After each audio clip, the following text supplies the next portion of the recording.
Assalamualaikum warahmatullahi wabarakatuh. Saya ini kurang mendalam dalam pengalaman dan juga pengajarannya, cuma ingin bertanya sebagai seorang besar.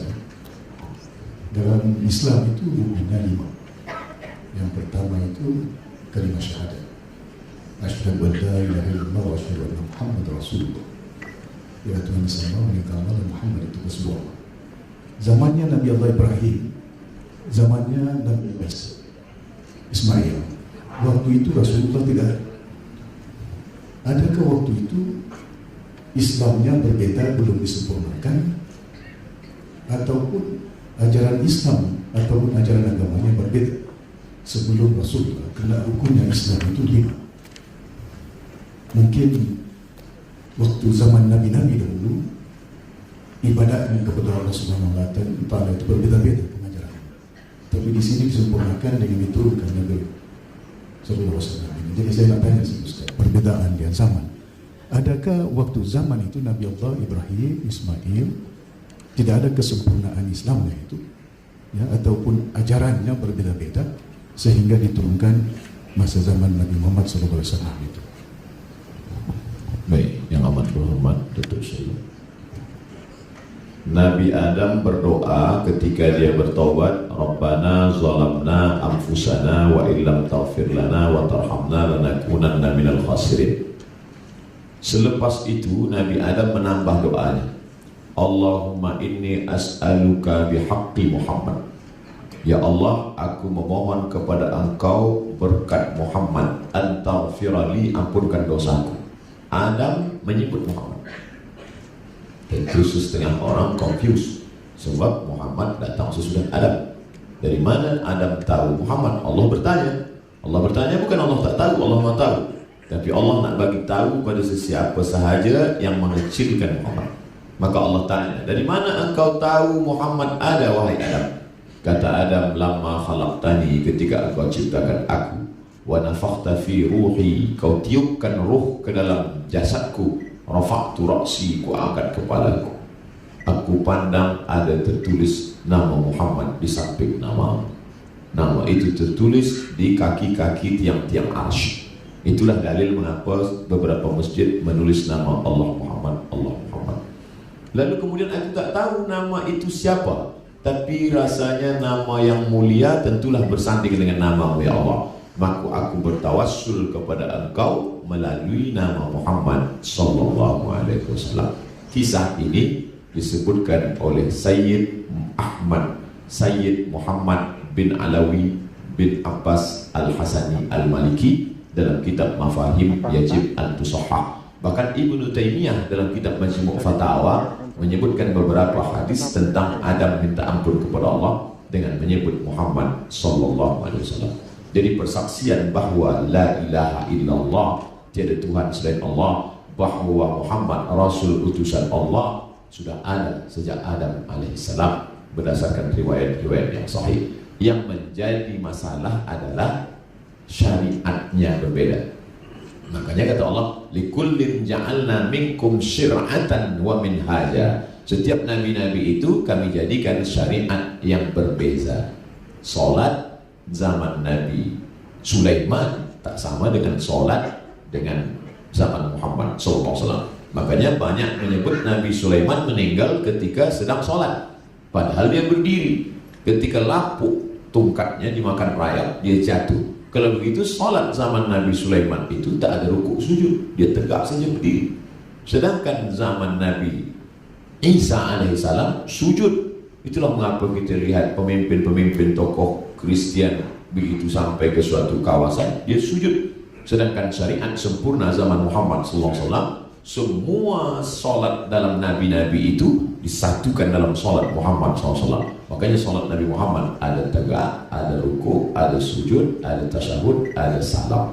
Maka innama, kata Allah SWT, al-yawma akmaltu lakum, hari ini kusempurnakan alaikum ni'mati wa raditu lakumul Islam madinah. Syariat berbeza tapi akidahnya tetap satu, la ilaha illallah Muhammad Rasulullah, disempurnakan setelah datangnya Muhammad dalam bentuk yang zahir, yang nampak kedatangan Muhammad anak Abdullah bin Abdul Muttalib bin Hashim bin Abdi Manaf yang dilahirkan manusia bernama Aminah, lalu kemudian dalam bentuk yang nyata membawa syariat-syariat tadi yang disusun oleh ulama fiqh, salat, zakat, puasa, haji, jual beli, dalam bidang disebut dengan fiqh. Dan sunnah yang kedua tadi. Wallahu a'lam. Terima kasih. Masih buka ruang lagi. Silakan Ustaz. Assalamualaikum. Mohon bersedia. Waalaikumsalam. Assalamualaikum warahmatullahi. Waalaikumsalam. Saya Abdul Halim Abbas ingin bertanya kepada Ustaz tentang gelombang serangan kepada Ustaz. Sekarang saya nampak hebat dan YouTube. Jadi bagaimana perasaan Ustaz terhadap hal ini?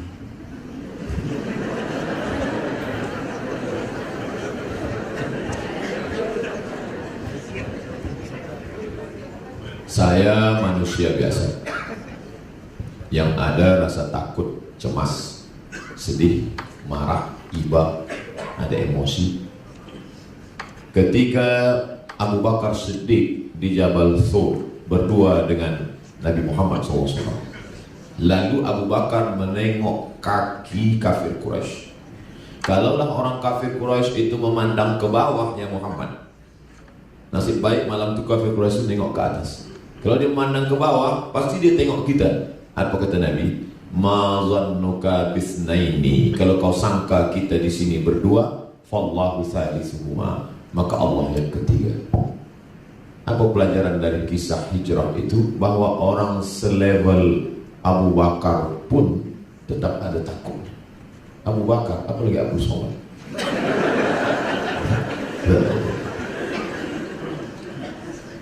Lalu kemudian apa kata Rasul sallallahu alaihi wasallam kepada Abu Bakar? Idhuma fil ghari, diabadikan dalam Al-Quran, menunjukkan kisah itu luar biasa. Idhuma fil ghari, ketika mereka berdua di dalam gua, idh yaqulu li sahibihi, ketika dia berkata kepada sahabatnya, la tahzan, yang dijadikan ayat Al-Qarni judul buku, don't be sad. La tahzan, innallaha ma'ana. Jangan kau takut wahai Abu Bakar, Allah bersama kita. Innallaha ma'ana, Allah bersama kita. Tapi berbeza pertanyaan, berbeza ucapan Muhammad SAW dengan ucapan Musa. Musa juga mirip macam itu. Ketika di hadapannya Laut Merah, di belakangnya Fir'aun. Apa kata Bani Israel? Inna lamudrakun, kita akan tertangkap wahai Musa. Fir'aun dah dekat nih, di hadapan kita Laut Merah, kita akan tertangkap. Kata Musa, kalla, tidak. Inna ma'iya rabbi sayahdi, bersamaku ada Allah. Kenapa beza jawaban Muhammad dengan Musa? Muhammad mengatakan innallaha ma'ana, Allah bersama kita. Tapi Musa mengatakan ma'i, bersamaku. Karena sahabat Muhammad ketakutan, sedangkan sahabat Musa menakut-nakuti. Maka bila ada orang yang takut, Ustaz, macam mana lah nasib kita nanti? Saya akan bagi tahu dia, innallaha ma'ana, Allah bersama kita. Tapi bila ada yang menakut-nakuti saya, nanti bila Ustaz tertangkap macam mana? Kalla, inna ma'iya rabbi saya, bersamaku ada Allah, bersama kau tak ada. Nampaknya bunyinya sombong aku, tapi tentu berharap doa orang banyak. Kadang-kadang kita ni menyangka bertuah, padahal sebenarnya kita ni menumpang tuah. Menumpang tuah doa orang-orang soleh dari sahabat, insyaAllah. Amin. Allah. Baik, silakan. Bismillahirrahmanirrahim. Assalamualaikum warahmatullahi wabarakatuh. Saya Sarbi bin Marmin dari Pertubuhan Islam Seluruh Sabah. Saya ingin pendoa nama buku-buku yang perlu dibeli, yang menyentuh tentang ilmu fiqh sampai kepada ilmu tasawuf atau ihsan sebagai rujukan atau bacaan, agar nanti ilmu yang sepatutnya kita miliki itu dapat kami rujuk dengan kitab-kitab tersebut. Maksud saya sini adalah senerai nama kitab-kitab. Ya, terima kasih Ustaz. Baik. Akidah, fiqh, tasawuf, Ahlus Sunnah wal Jamaah. Dalam bidang akidah, kitabnya di dalam Abul Hasan Al-Ash'ari, mazhab Ash'ari, Al-Fusulul Hamidiyah, untuk pelajar mutawassithah, Al-Fusulul Hamidiyah. Lalu kemudian di atas itu adalah Ad-Dasuqi ala Ummil Barahin. Itu yang selalu dipelajari di pondok-pondok sekolah agama. Al-Fusulul Hamidiyah, Ad-Dasuqi ala Ummil Barahin, Aqidatul Awam.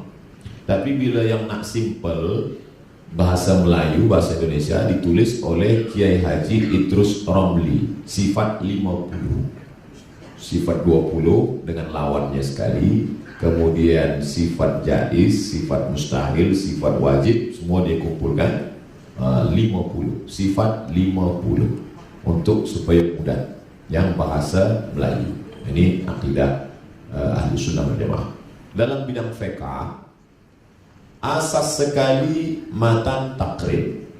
Selepas itu naik ke atas Fathul Qarib, naik lagi ke atas I'anatul Talibin, naik lagi ke atas Al-Mahalli. Kalau nak lebih besar lagi Al-Majmu' Syarah Muhazzab, induk-induk asas. Ada pun kitab lain sebagai kitab-kitab tambah. Tapi kalau nak yang bahasa Melayu, Fiqh Islam Sulaiman Rashid. Sulaiman Rashid daripada Azhar University, orang Lampung, Sumatera, tahun 1935. Dia dah dapat syahadah alamiah. Dan masa dia menulis itu, Buya Hamka Haji Abdul Malik Karim Amrullah bagi muqaddimah. Maksud dibaca oleh Abdul Karim Amrullah, buku ni sangat baik. Apa kata Hamka? Andai aku menulis, belum tentu bahasanya sebaik ini. Pujian Hamka. Saya selalu bagi pelajar yang asas sekali, supaya dia boleh bezakan mana rukun, mana syarat, mana wajib, mana sunat, mana muakkad. Fiqh Islam Sulaiman Rashid. Kemudian dalam bidang tasawuf, Bidayatul Hidayah, awal-awal dapat hidayah, Imam Al-Ghazali. Kemudian pula Irsadul Ibad, di bawah itu lagi ditulis oleh Nawawi Al-Bantani yang menulis kitab Marah Labid fi Kashfi Ma'anil Qur'anil Majid. Tapi kalau nak yang paling lengkapnya, bahkan psikologi Muslim Islam juga banyak mengkaji kitab ini, Ihya Ulumuddin. Tapi orang Melayu susah nak baca Ihya Ulumuddin. Datang ulama Melayu yang membuat Ihya Ulumuddin itu menjadi simple, mudah untuk dibaca orang. Itulah dia kitab Sayrus Salikin.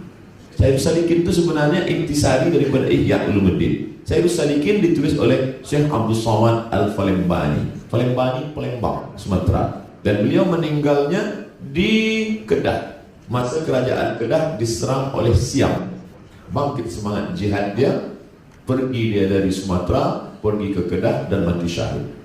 Nah, jadi jangan katakan orang tasawuf ini hanya memetik zikir tasbih dalam kelambu. Dia mati melawan Siam.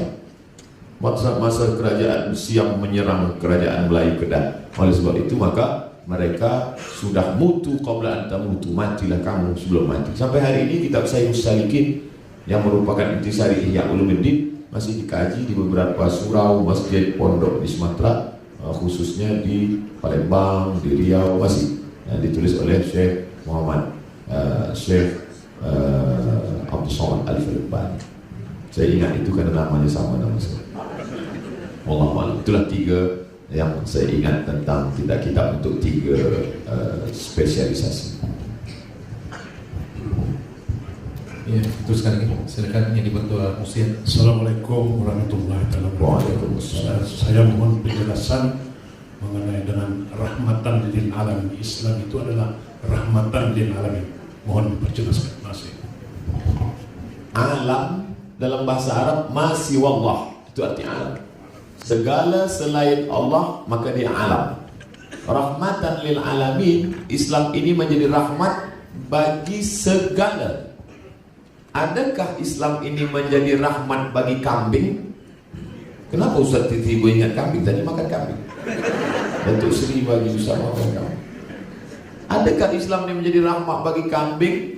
Lalu kemudian datanglah seorang Arab menarik kambing tersiksa, lalu kemudian dia jatuhkan ke lantai, lalu kemudian dia asah pisau. di mata kambing itu, di muka mata kambing itu dia. Nabi menengok itu marah. Apa kata Nabi? Aturidu an tumitaha mautatin. Apakah engkau nak buat kambing ini mati berkali-kali? Dulu masa saya kecil, saya tengok Pak Cik nak potong kambing, kata datuk, kata nenek, jangan asah di mata kambing, jangan asah pisau di. Dulu saya sangka itu adat kita orang Melayu saja. Rupanya baru saya paham, rupanya itu hadis Nabi SAW. Tak boleh mengasah pisau di depan mata kambing, ditutup. Makanya telinga kambing yang panjang itu ditutupkan ke mata kambing. Nak potong tuh, baringkan sisi kiri ke arah kiblat, mata kambing itu ditutup dengan telinga dia yang panjang tadi. Kalau tak panjang, Ustaz ambillah daun ke apa, potong. Karena kata Nabi SAW, idza qataltum fa ahsinul qitlah. Kalau kamu membunuh, bunuh dengan baik. Sekali bunuh mati. Wa idza dzabhtum fa ahsinuz dzabha. Kalau kamu menyembelih, sembelih dengan baik. Macam mana menyembelih dengan baik? Falyuhidda syafratahu, pisaunya tajam. Wal yurih dzabihatahu, buat binatang itu mati tenang, jangan distres, ketakutan. Maka rahmatan lil alamin, kambing pun dapat rahmat. Adakah semut-semut dalam pokok kayu, kayunya di dalam tanah yang lapuk dapat rahmat? Ya. Karena kata Nabi, la yabulanna ahadukum fil juhri. Jangan kencing di lubang tanah. Di lubang tanah orang kencing tak boleh. Sebab dua. Pertama, lubang tanah masakinul jin, tempat jin. Ini banyak jin mengamuk sekarang. Sebab orang rosakkan coba. Yang kedua, bahwa lubang tanah ada di dalam itu hasyarat, serangga, semut-semut. Semut yang dalam lubang tanah dapat rahmat, rahmatan lil alamin. Sekarang saya ditontonkan video-video bagaimana orang menyiksa, membunuh binatang. Ada ditembak otak, ada di dalam Islam tak boleh bunuh binatang. Datang seorang sahabat menghidupkan api di sarang semut, dihidupkan. Nabi menengok, Nabi marah, kata Nabi, la yu'adzibu bin nar illa rabbun nar. Tak boleh menyiksa dengan api kecuali Rabb, pemilik api, Allah Subhanahu wa taala. Adapun bila dia mengganggu, boleh bunuh, sekali pukul mati. Uqtulul aswadaini fi shalah, bunuhlah dua yang hitam walaupun kau sedang sembahyang. Allahu akbar. Nampak dua yang hitam, bunuh. Dua yang hitam itu ular dengan kala. Handphone tak? Sebab saya dulu di Maghrib ada sembahyang, bunyi handphone dia mati. Lepas sembahyang kawan tanya, kenapa awak matikan handphone? Bunuhlah dua yang hitam walaupun sembahyang. Wah, ini tak betul. Ini kias ma'al farid. Tak boleh dikiaskan binatang dengan handphone. Sebelum sembahyang itu matikan, bukan sedang sembahyang. Saya tak cerita tentang manusia. Kalau kepada binatang begitu rahmatnya, apalagi kepada manusia.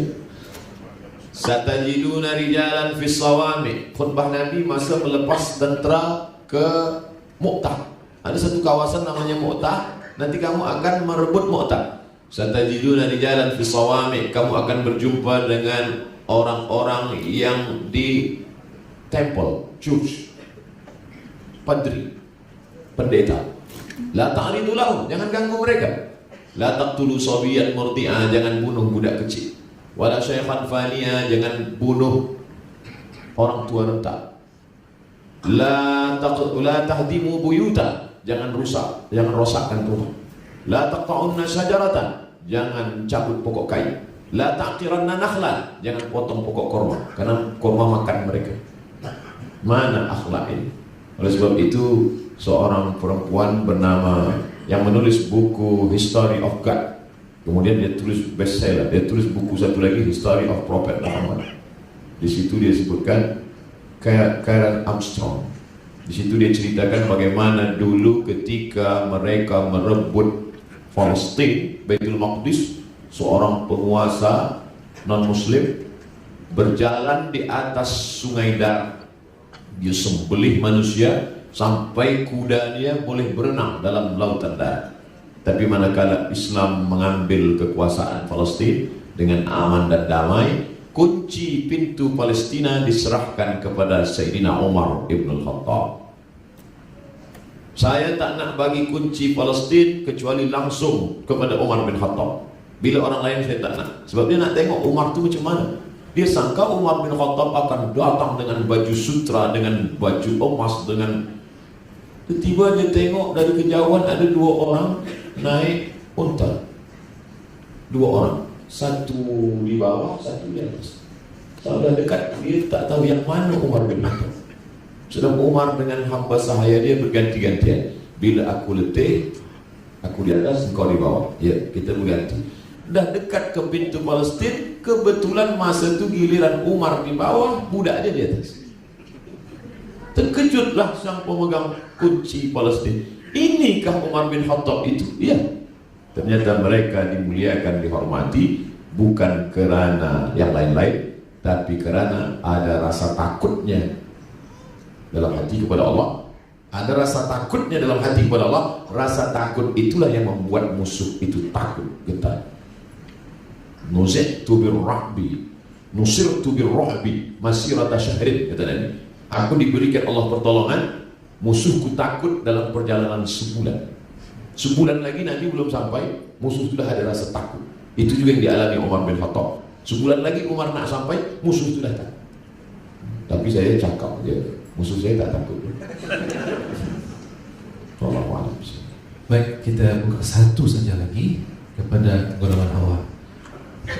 Bismillahirrahmanirrahim. Assalamualaikum warahmatullahi wabarakatuh. Saya Wahidatul Husna binti Zuldin, pensyarah daripada Universiti Malaysia Sabah. Saya nak tanya satu soalan kepada Ustaz. Apa pendapat Ustaz tentang istilah Islam Kalimatul Ulya, yakni Islam adalah agama yang tertinggi? Apa pendapat Ustaz tentang istilah yang itu? Terima kasih. Datang seorang sahabat bertanya kepada Nabi SAW, apakah semua yang mati syahid itu syahid? Apakah semua orang yang mati berdarah-darah, mati syahid itu syahid masuk surga? Kata Nabi, siapa yang berjuang litakuna kalimatullahi hiyal ulya, itu kalimat itu. Yang mati syahid itu hanya kalau dia berjuang kalimatullah hiyal ulya, kalimat Allah tinggi, kalimat selain Allah rendah. Agama Allah tinggi, selain agama Allah rendah. Kalimat mengatakan kalimatullah hiyal ulya dari sunnah, dari hadis Nabi, bukan dibuat oleh ulama. Saya nak jelaskan mana yang dibuat ulama, mana yang dari hadis. Contoh, solat tahiyatul masjid itu bukan dari Nabi, itu sah, ulama buat. Nabi hanya mengatakan, idza dakhala ahadukumul masjid, bila kamu masuk masjid, fala yajlis, jangan duduk, hatta yusalli rak'ataini, sampai salat 2 rakaat. Tapi Nabi tak ada sebut tahiyatul masjid. Datang ulama bagi nama. Apa nama dia? Tahiyatul masjid. Sebab bila tak kita bagi nama, kita susah jawab. Ustaz sembahyang apa tadi? Saya sembahyang apabila kamu masuk masjid jangan duduk kecuali 2 rakaat. Saya nak bagi tahu ini Quran, ini hadis, ini ulama. Puan pensyarah kata litakuna kalimatullah hiyal ulya, itu bukan ulama, tapi Nabi menyebut. Apa maknanya? Bahwa yang paling tinggi, segala yang tinggi adalah segala yang dikaitkan kepada Allah. Abdun, hamba, budak, sahaya, rendah. Tapi bila hamba itu dilekatkan dengan Allah, maka naik derajat dia. Abdullah, Abdullah, Abdurrahman, Abdul Ghafur, Abdul Somad. Nah, bait, rumah. Kita semua punya rumah. Rumah biasa saja. Tapi manakala rumah itu disandingkan dengan Allah, maka dia paling tinggi. Baitullah, Abdullah, utusan. Kamu siapa? Saya utusan dari pengetua kampung. Utusan. Tapi manakala utusan itu disandingkan dengan Allah, maka dia tinggi. Rasulullah, Baitullah, Abdullah, Rasulullah. Lalu kemudian kita ini disebut dengan Ibnu Amatillah. Kita anak dari hamba Allah, budak sahaya. Kalau saya punya sahaya, punya budak, dia bekerja, maka hasil kerja dia bukan punya dia, tapi punya saya. Budak, kau pergi bekerja di kebun, gaji engkau punya aku. Budak saya tadi punya anak, anak dia punya saya, boleh saya jual. Maknanya apa? Kalau sudah menghambakan diri pada Allah, kita tak punya apa-apa. Harta kita, nyawa kita punya Allah. Allah dah beli. Innallaha ashtara minal mu'minina anfusahum wa amwalahum. Allah sudah memberi diri kita dan harta kita sudah pernah dibeli Allah. Dengan apa Allah membeli? Bi anna lahumul jannah, dengan surga. Aku beli dirimu dengan hartamu, aku bagi engkau surga. Barang yang sudah dijual tak boleh dijual dua kali. Milik Allah Subhanahu wa taala. Maka makna litakuna kalimatullah yang mulia, Allah segala. Jadi kalau masih lagi mengedepankan yang lebih diutamakan adalah diri kita, kuasa kita, harta kita, belum lagi sampai pada makna litakuna kalimatullah yang mulia, Allah. Generasi inilah yang kita tanamkan dalam pikiran mereka, dalam akal mereka. Berjuanglah engkau. Kadang ada manusia dia berpikiran simple, sederhana saja. Nanti bila engkau dah besar, kau kerja, makan, nikah, rumah, kereta, dah. Apa beza dengan kucing? Coba kita tengok Muhammad Al-Fatih, masa ayah dia memandikan dia dari tepi sungai. Apa kata ayah Muhammad Al-Fatih? Nah, itu di seberang sungai sana, seberang lautan sana, itu namanya benteng tembok Konstantinopel. Nanti kau akan rebut itu. Itu yang terakam di dalam kepala Muhammad Al-Fatih. Sampai akhirnya manakala dia berusia 21 tahun, dia rebut itu, dirobahlah Konstantinopel menjadi Istanbul. Oleh sebab itu maka kita tanamkan kepada kepala anak-anak kita, kamu akan menjadi penolong agama Allah. Kamu akan menjadi apapun di masa akan datang. Dia boleh menjadi doktor, dia boleh menjadi ahli agama, dia boleh menjadi apapun, tapi semuanya untuk menolong agama Allah. Litakuna kalimatullah yang mulia, supaya kalimat Allah yang paling tinggi. Tak sanggupkah Allah mengangkat? Wa may yanqalib ala aqibaihi, andai semua manusia di dunia ini murtad, naudzubillah, fala yadurullah syai'a, Allah tak rugi walau sedikit pun. Lalu kenapa kita disuruh menolong agama Allah? In tansurullah, kalau kau tolong agama Allah, yansurkum, Allah akan menolong kamu. Wa yuthabbit aqdamakum, Allah akan mengokohkan kaki kamu saat berhadapan dengan Allah. Tak ada kaki yang kuat, tapi Allah bagi kekuatan. Ini yang kita tanamkan pada anak-anak kita. Bukan setakat makan, kereta, rumah, kerana itu semua akan hilang, akan sirna, akan tak membawa apa-apa. Tapi ada yang lebih penting, ma ta'buduna min ba'di, bila aku mati nanti kau akan sembah apa?